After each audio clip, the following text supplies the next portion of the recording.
Today we have a 2014 Chevy Cruze with a 1.4. The customer is saying that the car is running hot and starting to overheat.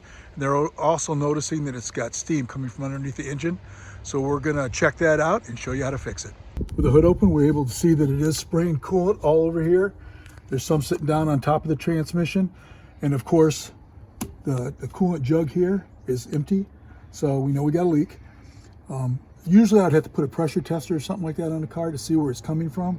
But this one, it was actually bubbling right down here, and they're known for having problems with this coupling right here. And you can see the thing is loose. So we're gonna get the parts right from the dealer and install them, and should take care of the problem. You're gonna wanna drain the coolant. There's a plug down on the bottom of the radiator. You take that out, you drain it, which is already done on this one. It's low on coolant anyway because it did overheat a little. First thing we're gonna do is disconnect these right here. This one here, we're going to push these back and then push them down and disconnect them. And then we're going to take off this with a screwdriver and pull it out of the way. The part we're trying to replace is right here, and we're going to have to get at it. So we've got to remove these. Snap that one off.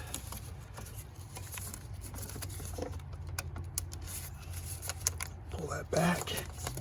Push down on that clip.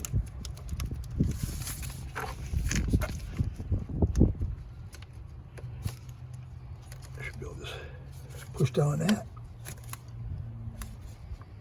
and pull it off like that. Now we can get this screw. After unplugging both of those, get a screwdriver and loosen this up. Right there, I'll get my hand out of the way so you can see. Now this is very common on the 1.4, so when you get about 80 to 100,000, if you start getting a coolant leak, this is one of the first places I'd check is right here, this coupling. Once you get this screw loose, you just pull this off. Now this is just plastic all the way down, so you're gonna want it nice and easy. Just raise it up, put it off to the side like that. This is what the new part looks like. It's right from GM. We're gonna have to undo this. And then we got a clamp here, a clamp here. We got one down here it's gotta come off, which goes to this back one that I'm holding on to, and also up here in the top. So we're gonna remove those 4 clamps and this one plug-in and then pull it off. Okay, we're gonna unplug this one. You just push down on the tab here and unplug that. Now we gotta undo this one, this one, this one, and the one on the coolant jug. Now these have an E10 on them, which is a star tool. And you can see the location. It's sitting in there just like that. Our hoses are disconnected. And whatever you do, do not disconnect this or disconnect this. The dealer told me those are really not supposed to come apart. I don't know why they got a clip on them, but they're not supposed to come apart. So you got the E10s. You're gonna take these off and we're gonna remove the part, and it already has the gasket on it.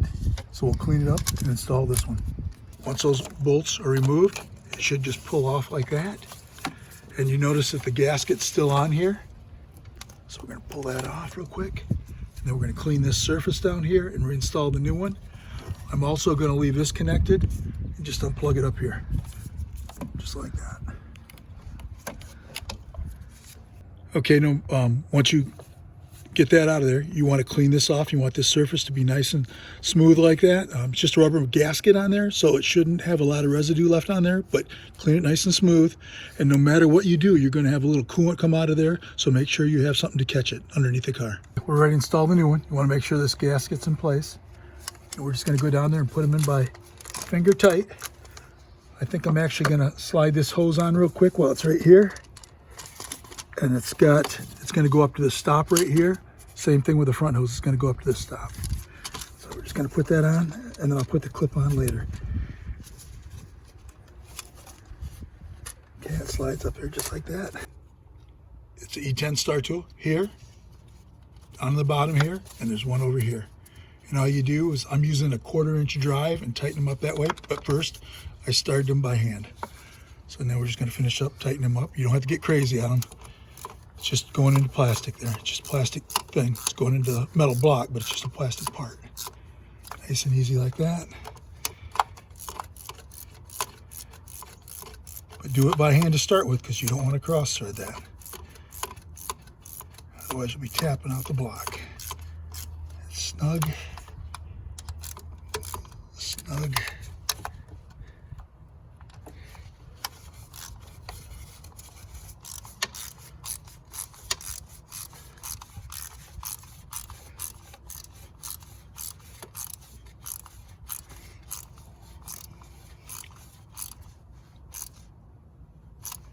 Okay, go back around one more time and check to make sure they're about the same.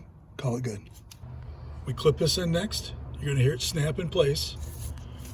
And then we put this hose on, this hose on. It's a good idea to make sure they're in the same place they were before. And then we're gonna put this air snorkel back on and tighten that up. Just like that.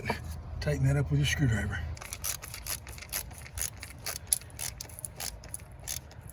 Tighten that up. Once your screw is tight down here, then you plug this back in, listen for it to click, just like that. Put your lock in place. Do the same thing up here. Wiggle it. When it clicks, put your lock in place. We bought a new hose and coupling for the coolant jug. That just presses in like that, and you put this in there. That snaps in and holds it in place. Then we put it up here, slide it up to the stop, and snap it in right here. And last thing we do is move our clip over here. We put this on, put that in place, and you can see it's not as wiggly as it was before. So what we're going to do is fill it with coolant, check for leaks, clean the motor off, and then that's all it takes to actually replace a coolant water outlet on a 2014 Chevy Cruze.